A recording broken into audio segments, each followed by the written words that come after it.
Hey, Christina, I'm going live. We are actually live on the air with Christina Clemonts. She has this French name, I guess. Is that French or what? I don't know. I guess so. French. Hey, well, this is Pastor Said, the entrepreneurial pastor. You know me as that. Santa Community, welcome. And those of you that are not part of the Santa Community, we welcome you as well. This is our live Google Hangout. We're experimenting, guys. You can see I'm not holy like that. I don't have this holy glow about me. That's just part of the camera work thing that's going on. And you see, Christina didn't have one because she is not as holy as I am. Okay, just kidding. just kidding. But what we're doing is we're really just testing out the system so that when we do the leadership empowerment with Pastor Said, you have a chance to either identify me like this, or I'll have another background behind me here some kind of way. But we're just experimenting a little bit just to get a better clue as to what I should be doing on this side. So Christina is my assistant, and she's been assisting me in kind of figuring out how to do this the right way. That's why we started, instead of 6 o'clock, we're starting at 6:30, okay? Because I didn't know what I was doing. How you doing, Christina? I'm doing fine, thank you. Good deal. You know, last time we did this, I did a whole session presenting myself, and people heard your voice, but they never saw you. Right. Tell the folks a little bit about yourself, where you're from, and what you do in life, and your status. I guess we are single and not ashamed, so we can talk about that a little bit as well. So go ahead and do that if you don't mind. Well, I am 41. I'm a single mother. You didn't tell me your age or anything, you know. But it's well, I mean, I'm proud of my age because I think I look pretty good for me. I'm like your big brother. I'm 55. Okay, bless God. Okay. All right, go ahead. Go ahead. I have 3 children. My oldest, 21, a 20, almost 20-year-old, and a 14-year-old. And I actually have 2 grandbabies. My son had kids when he was young, so I'm a Mima, not a grandmother. I prefer to be called Mima. Mima. I'm not ready for grandma. I'm not ready for grandma yet. But I'm an IT professional at an auto and home insurance company. So I sit on the help desk, and people, they call in the help desk, and I take their calls and try to help them with their problems.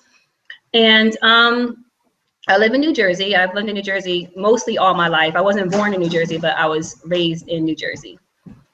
So, I mean, I love to sing. I used to lead praise and worship. I did a lot of things in the church. I love being in ministry, and I just enjoy, doing things unto God, and I enjoy having fun and all that kind of stuff. And you're part of the Santa community. Single and not ashamed people, not everybody knows that. The folks that are part of the Santa community know that, but there's some people that will probably watch this that'll pick up the video that we have over on YouTube.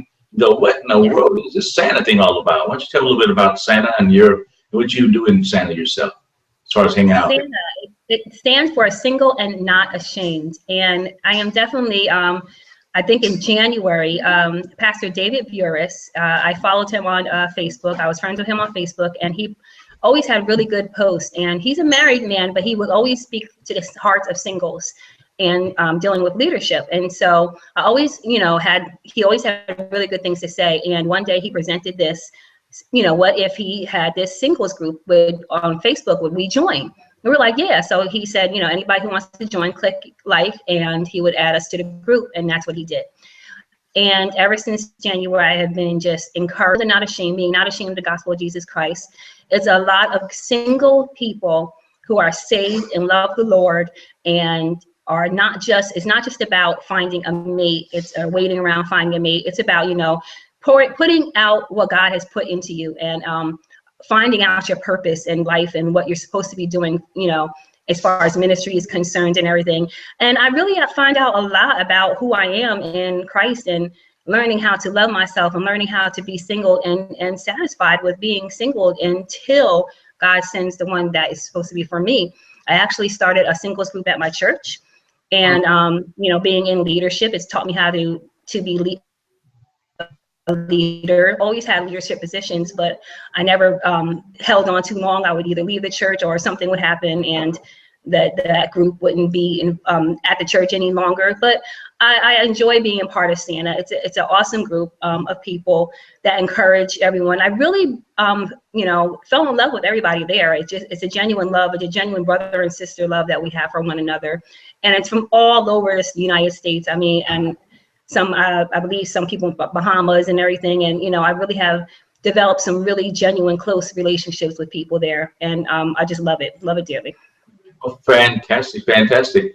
You know, and people are probably trying to figure out what in the world is this leadership empowerment, what Pastor said's all about then. Well, I'm involved with the Santa community as well. Actually, I'm kind of the one that started it. Brought Dave Burris along and also Christine Gates, and we have envisioned doing something as a conference. And next thing you know, we had a conference, but also a community establishing.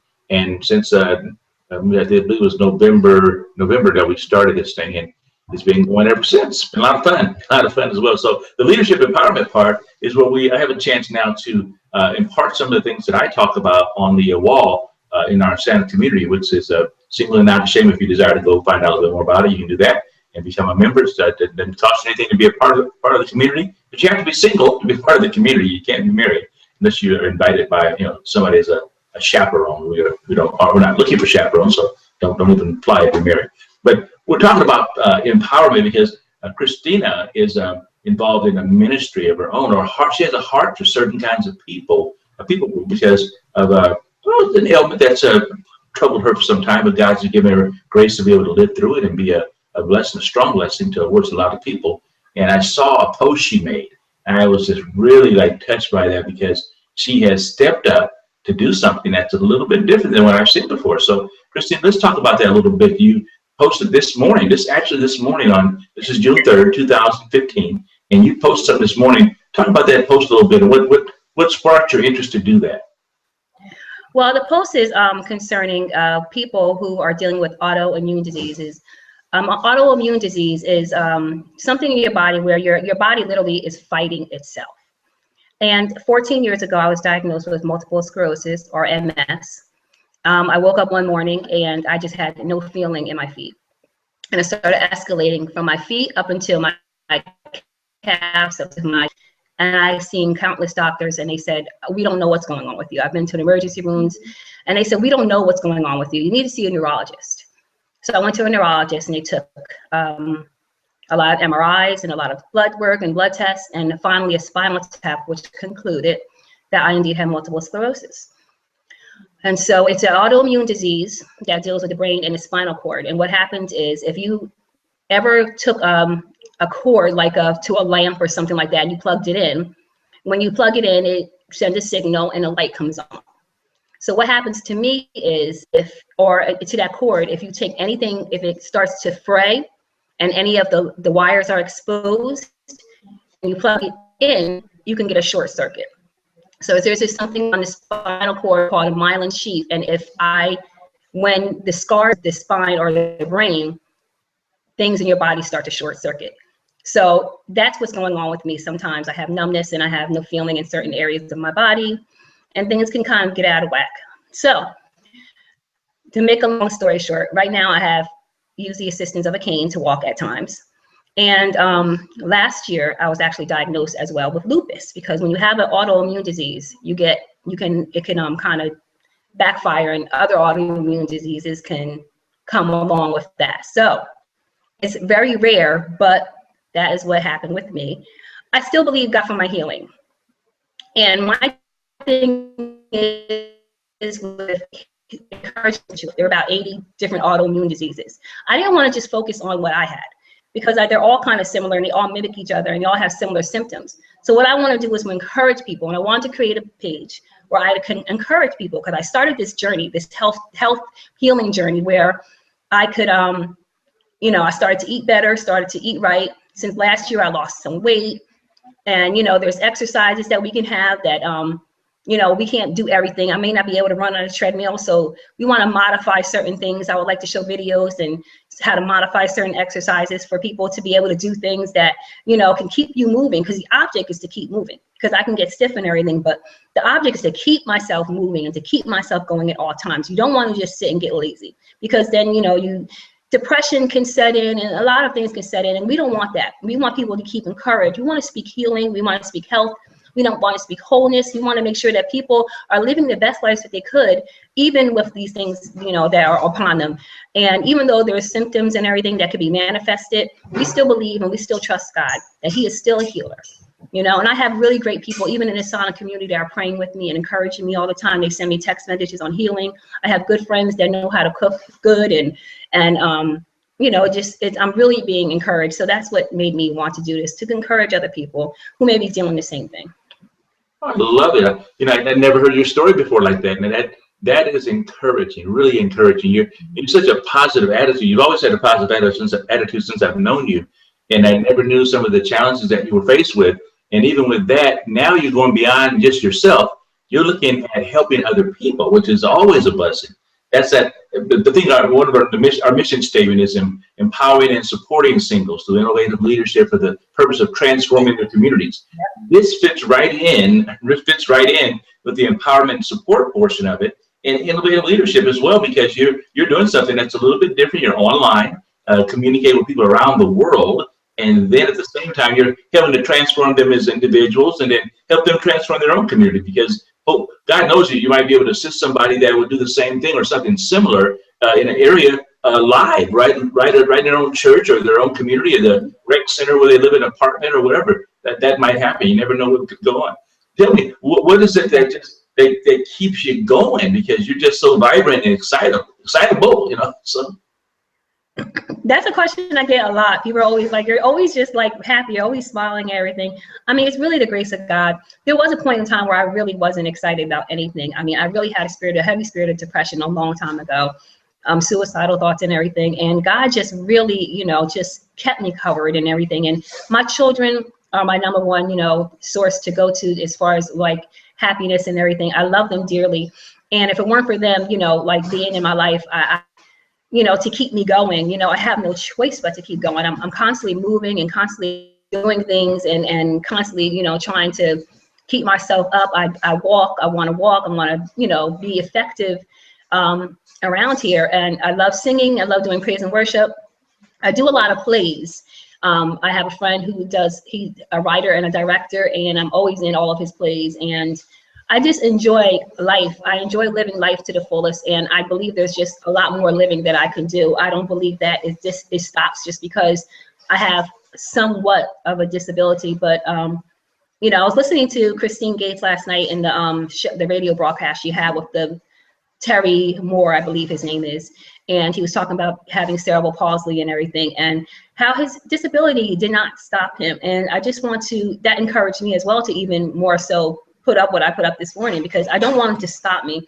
It can't stop me. I can't stop. I'm a young woman still. I don't want to, you know, I don't want to be the kind that just sits around and lets life pass her by. You know, I have a life to live. I want to get married one day. I want to, you know, travel. I want to do things. And that's what keeps me going. Grace of God. You've got tremendous hope, and the inspiration that you have is a great thing for everybody that you get in contact with. You know, when I listen to people like yourself, and even Terry last night, I heard that broadcast, by the way, tremendous. Mm-hmm. And the disability is a new ability. So wow, that's a good word. That's a good word. And you're a living example of that. And now tell us a little bit about what you envision your page to be. You said videos that you'd have on there. Will it be a Facebook page or website? What type of page are you talking about? It's developing as, you know, as I go along. God has just been, it's funny because ever since I posted it, God has just been pouring things into me. I have this vision of actually having like a exercise regime, you know, somebody that does fitness and everything, and me beside them.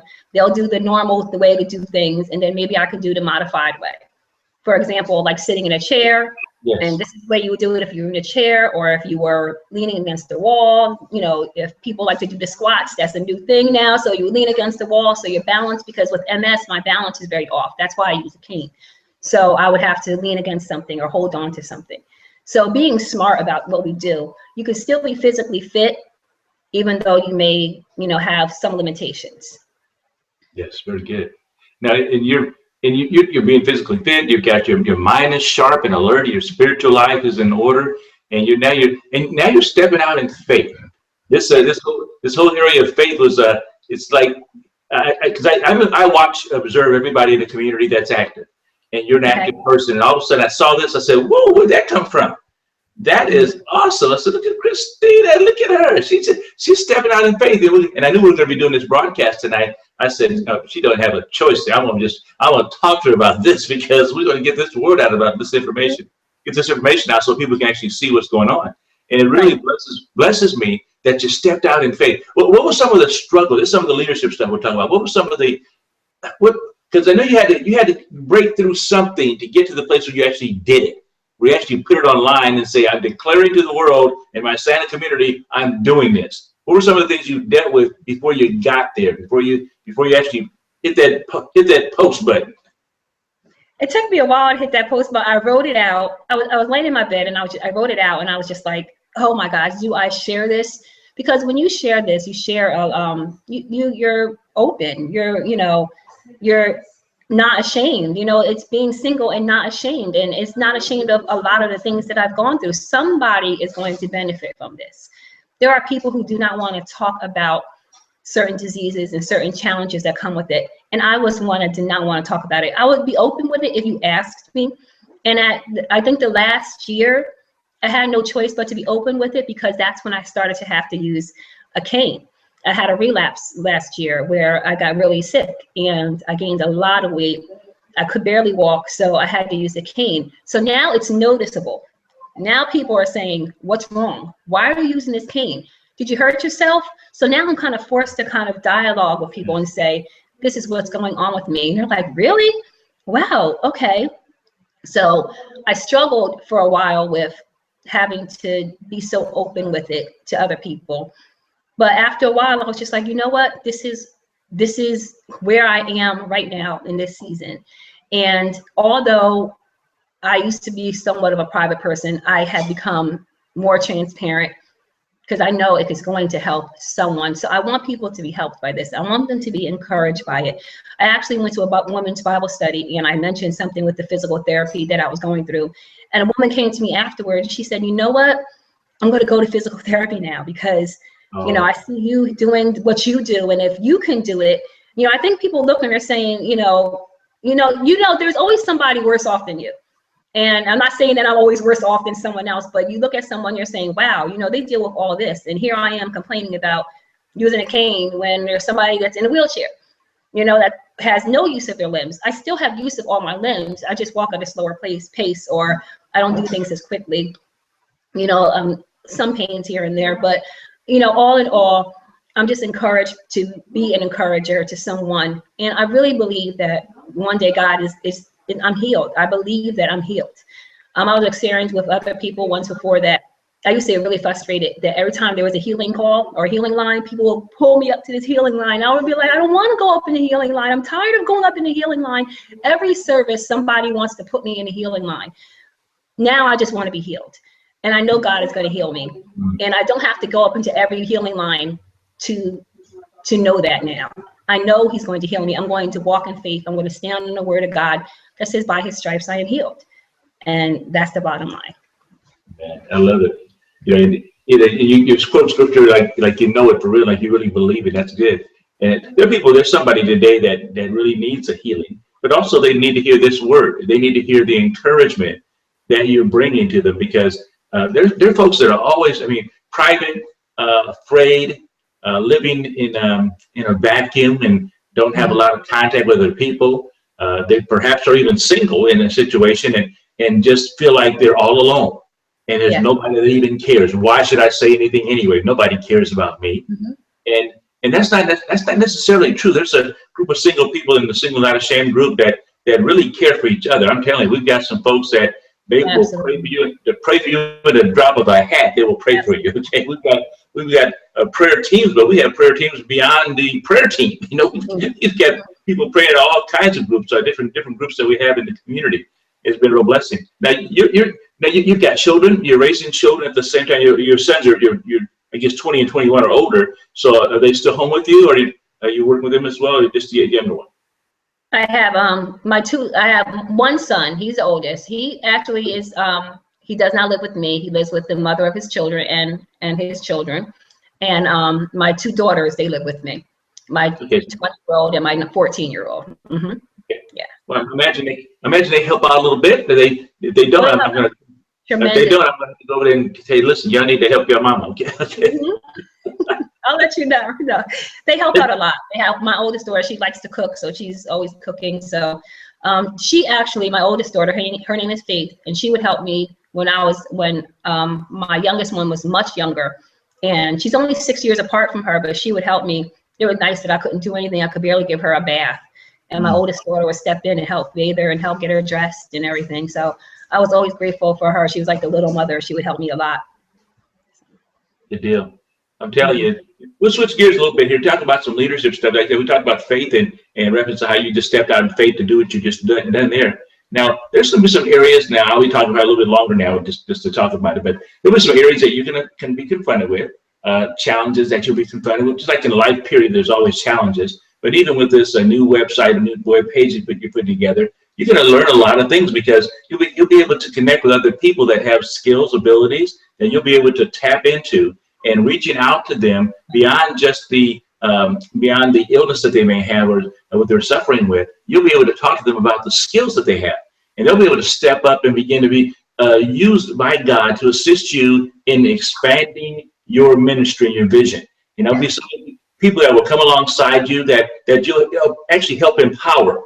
You'll empower them and support them in their process. And as you release them in leadership, what I do is I help identify people. I identify you somehow. We identified you as a person that's an IT. I heard you say something about IT. It's IT, okay, you know. And so they came to an understanding that I said, well, I'll put that name in the back of my head over here. So when I need somebody in IT, I'll call Christina. And we did, and we were able to help me figure out what the heck I'm doing here. I'm still trying to figure it out. I got this glow thing. I've got to get this glow thing out of my head, okay? We'll figure that out. But it's okay. It's not a bad situation at all. But so you'll get some parts of your empowerment and support part that'll be a part of what you do on a daily basis. As you, it depends on how much you're going to be involved with the project. But it's a neat thing to be able to minister and actually train other people and release them so that they can do the thing that God's called them to do. Now, here's the benefit. The benefit is this: it wouldn't have started if you didn't start. Right. And so I always look back at, you know, people like yourself. I'm like, wow, I have a part in her ministry today because I started something.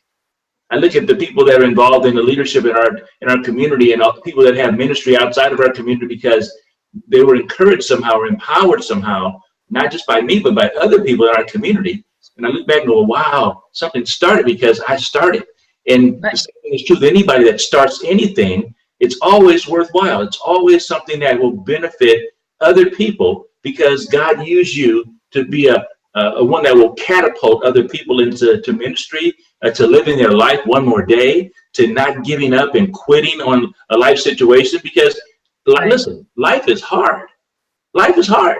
But we still have to get back up every day if we choose to. We have to make a choice to get up every day. And you make that choice. You make that choice every day to get up one more time.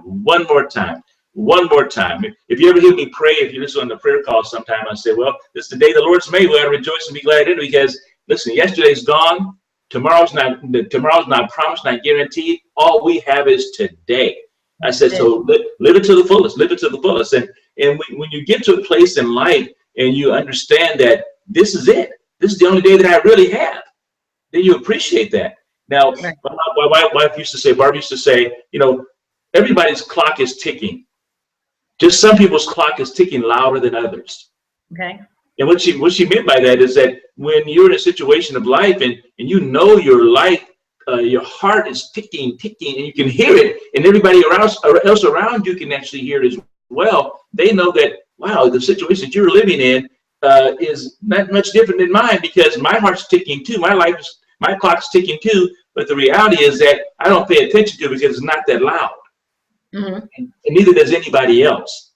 But when we realize that our clock is ticking, no matter how loud it's ticking, we pay attention to the day that we live.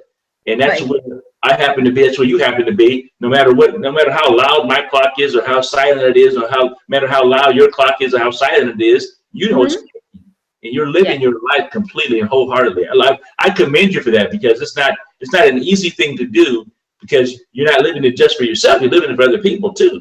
Because I've heard you say a few times already, I just want to help somebody else to be somebody else to be blessed. I want to let God use me to touch somebody else's life, and I know that that will happen for you. It's going to happen consistently and continually. Consistently and continually, that'll happen, and you'll be a blessing to multitudes of people. So you got empowerment, and now you got support. We've got those things that we're talking about. This is kind of walking through our mission, and so we have empowerment and support. Supporting part is you being there for those people because they'll have questions. Some of them will have questions regarding, hear this part, they'll have questions regarding their autoimmune disease that you won't have the answer to. Right. So you go back to the empowerment piece and you find somebody within the community or somebody outside the community that does know about it, and you empower them within your own community because you'll have your own community doing this. And this will be your page becomes not just a page anymore, your page is now a community because there are people that are empowered by you, supported by you, and then you continue to go empower, support, empower, support, empower, support, empower, support. And the innovative leadership part is where you really allow other people to really engage. And that's it's a little difficult part-time. Oh, by the way, let me tell people about my new book called look at that. See that book called Innovative Leadership? Innovative Leadership. See that? Yeah. They got to get a free commercial. Yeah, why not, right? What the heck? Why not? But the innovative leadership component is the part where you as a leader begin to empower those people and support them. But then there's this releasing part to lead them because they're leaders too. What happens sometimes among leaders of leaders is that the leaders that are getting ready to rise up, the primary leader steps in the way of their rising up. Not a good idea because it stops the process. You know, if I'm the leader of the community, you know, the Santa community, and I said, well, Christina, have we talked about this thing that you're developing right now? And I put all this pressure on you to come through this channel to make something happen. That's not what we do. The way I lead is to say, I call you a leader every day. Every day you hear me talking, I'm saying you're a leader, and you believed it. And you believe it, so you started leading is what you started doing, and when that happened, you know, it freed you up to lead. Now when you begin to do the leader that you're doing, you have to begin to allow people to be freed up to lead. Now you come in a system as well. I'll come alongside. I'll ask you questions about things that are going on in your life and ministry, but this is your thing. It's not mine. It's yours, and God's going to give you vision, revelation, all that. But the innovative part of it is you being able to develop the people that you're with so they'll become leaders as well. That's when it's exciting. Because when you begin to multiply yourself and see, I look at it this way. I've multiplied myself in an area I know nothing about. I know nothing about autoimmune diseases. I know nothing about it. But I've multiplied myself in you to be able to get the word out to people that are single and not ashamed, to other people that are beyond that as well. And I'll get a chance to, I'm going to get to heaven and go like, hey, I know her. Yes. So you got innovative leadership, and then the transformation of the communities part, that becomes an easy, evident thing that doesn't have to require a lot of work because you've done the empowerment right, and the support right, and identified and released in the innovative leadership component. The part about transforming communities, that's automatic. It just happens because look what happened with you. All of a sudden now, you've been empowered and supported. You're still being empowered and supported through this innovative leadership that, you know, not just me, but other people that are part of our community. And now you are looking to transform your community.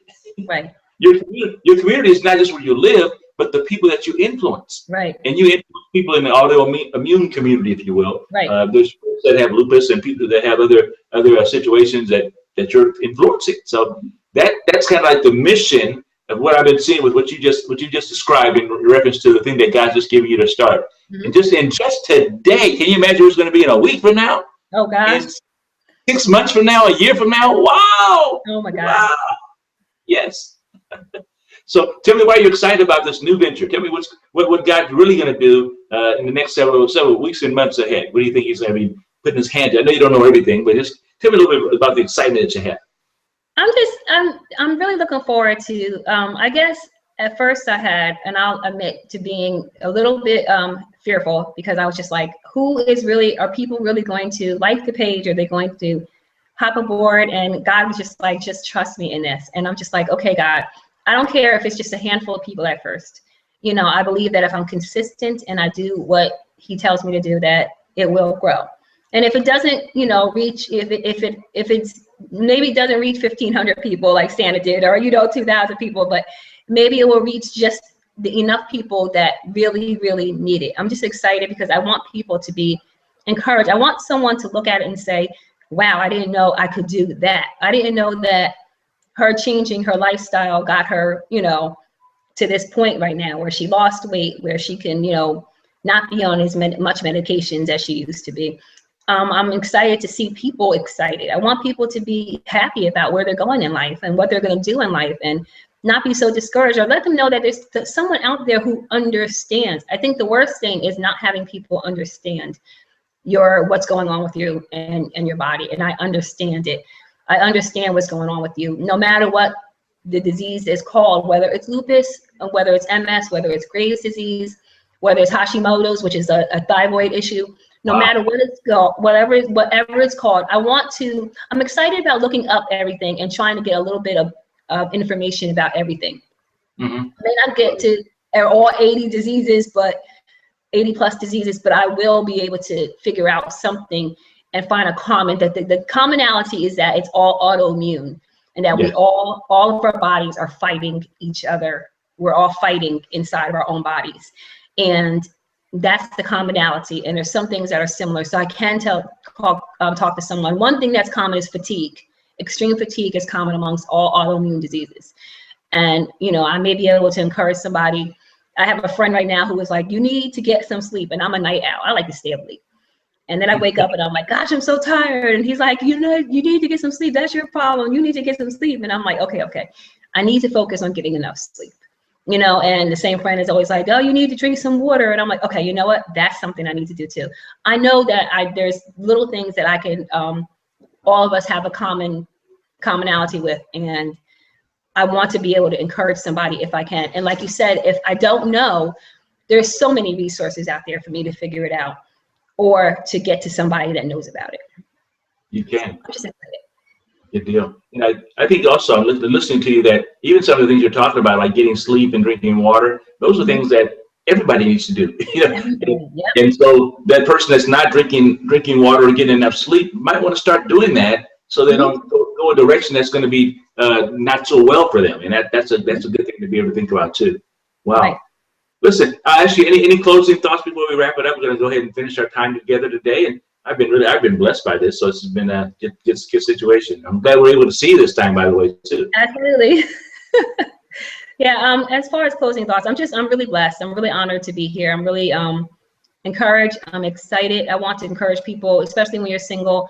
And if you know that at one point I had a lot of low self-esteem, especially about, you know, the things that I was going through, and will I find somebody? And I know that, you know, some people think about that even without having a disability, but, you know, God has somebody for everybody, and the right person. And I love Tuesdays and how we all encourage one another and everything. And I'm just encouraged to be able to not just focus on having the right mate for me, but just finding and connecting to the right people, period. Whether it's female relationships, my girlfriends that I can call on and, you know, inbox and text message and say, hey girl, what's going on? And they encourage me. The brothers that I have developed here, you know, the guys who are true brothers to me, you know, I just adore everybody in this community. I'm so encouraged. And, you know, I just encourage everybody to just keep living their life on purpose.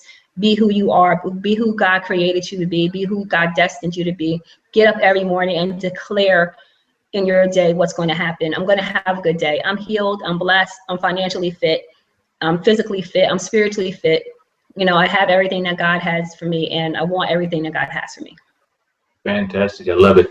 Now, Chris, I'll call you Chris sometimes. I'll call you Christina sometimes. I'll call you Christine sometimes. Okay. I'll call you different C's here, right? Now, you can have to come back when we do I'm going to have other people on the show too. And on this leadership empowerment thing, I need to have you come back, because you have to be the engineer to help me navigate this stuff the right way. Absolutely. until I get it right, at least, and then that'd be great. But folks, what we've been listening to is the leadership empowerment with Pastor Said. I'm Pastor Said, of course, and we bring people from the Santa community, and probably bring people outside the Santa community on occasion, and just bring some empowerment to the folks that need empowerment in their lives, and also some leadership principles. What I'll be doing is also sharing on occasion by myself. Once in a while, I'll be sharing some things here by myself as just a presentation. I'll be making available to everybody here, and talking about some of the things that I talk about in the Santa community. Now, the Santa community knows we're single, not ashamed. They know them as Santa clues, and I share these Santa clues. These are just revelational thoughts that the Lord gives me, and they have more meaning than just what I would state it on the page. And sometimes people are wondering, what does that really mean? Okay, and so I'm going to be breaking some of those down in reference to how we do. By the way, if you want to pick up my book, okay, this is a shameless promotion here. Right? I have an accompaniment in my book of the Santa. I don't call them Santa clues in the book. I call them inspirational therapy. Call it inspirational therapy, which has people from the outside world, they don't have a clue what Santa clues are. So inspirational therapy is what I'll be calling them in the book. And I have 52 weeks of inspirational therapy in the book beyond the leadership writing that I've done. There's 52 weeks of inspirational therapy where people have a chance to not only read the quote that I write, but they also have a chance to write down the personal observation that they saw regarding that quote, and then also a personal application, how they would apply it in their life. And so they've got 52 weeks of that. Every week they have a chance to meditate on those I call you know them as Santa clues, but they're actually the inspirational therapy quotes that we'll be sharing there. So I'll be coming again on here on this particular broadcast on Google Hangout, and just sharing some good thoughts with you and encouraging you in leadership and empowering you so that you can do some great things. And so you may be on this this broadcast on the other side where Christina's been, have a chance to talk and get nervous like she got nervous, but this time she wasn't nervous at all. Last time she's like, okay, because she had no idea I was going to do it with her that way. She's like, okay, we're going to have a real show here? Yes, we are. She's like, oh, I didn't know that. Okay, all righty then. Okay, fantastic, love it. But she's back again, so it didn't scare her away so much. So this is Pastor Said sign off, and we'll see you next time. And by the way, we're doing this every week at 6 p.m. Pacific time. That's 9 Eastern time. I imagine that's going to be 7 Central time. So you'll be able to come and be a part of what we're doing here again at 6 p.m. Pacific, 7 Central, and 9 Eastern. And we'll be here every Wednesday until the Lord gives me another direction of some sort. But I just wanted to come in and encourage you. We'll start here in June. This is now June 3rd, and we'll get this broadcast up right away. It'll be on the Santa page. You'll see it on the Santa page, and also on our YouTube account where we have a Santa Single Not Ashamed account there. You'll be able to go check it out there too. So bless you. Have a fantastic day. Thank you again, Christina. We'll see you around. Thank you.